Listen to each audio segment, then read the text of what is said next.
Hello, my name is Esther Opemaluit with Worship Now, Here's How. Today I'd like to teach you about the slash chord.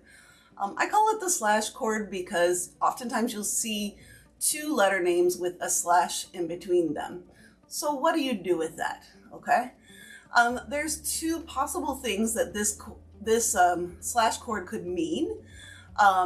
It could imply an inversion, in which case there's two different ways you could interpret that. Or it could imply that you want to have a different bass sound in addition to the chord that you're playing. So the first letter that you see is always going to be the chord name. So for that, you're going to usually play that chord with the right hand, okay? The slash means then the bass note is going to be on the bottom.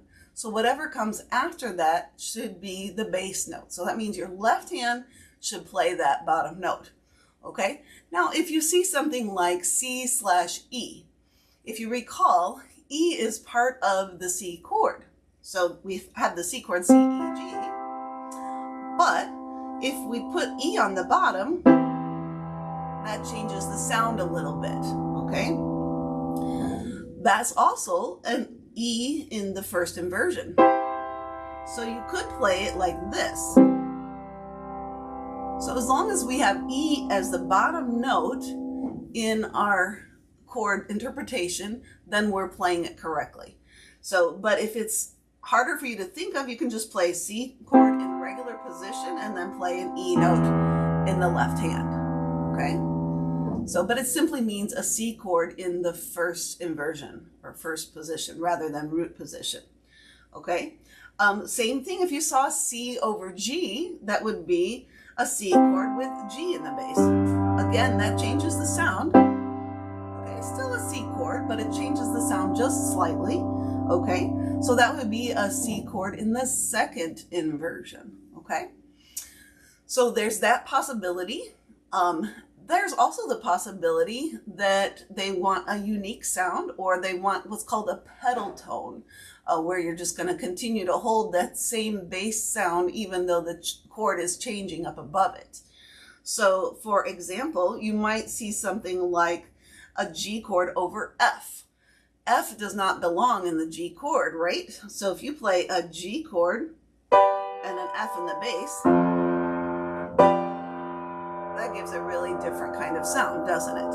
Okay? Okay. Or what if you did an F chord with a G in the bass? Okay, that gives a different sound. So at first it might not sound pleasing to your ear when you hear it like that, okay? But if you hear it as a series of chords going from one to the next, you can hear how that can build in intensity in the song. So the slash chord is basically used to indicate that the bass note is going to stay on a particular note and the chord is going to be changing, okay? So if you're playing with a bass player and they don't know what to do with those chords, tell them to play the second letter name. So the bottom note is, which is going to be the bass note, should be the second letter name. The top one should be the chord name. Likewise, if you're playing with a guitarist that maybe isn't ready to play so many inversions, you can just tell them to play the first letter name. So rather than playing C over G, they can just play a C chord, and even if it's not exactly in the inversion that you're playing it in, it'll still sound okay, okay? So that's a simple way to deal with the slash chord, and I hope you've enjoyed this video, and if you like it, please click like and have a blessed day.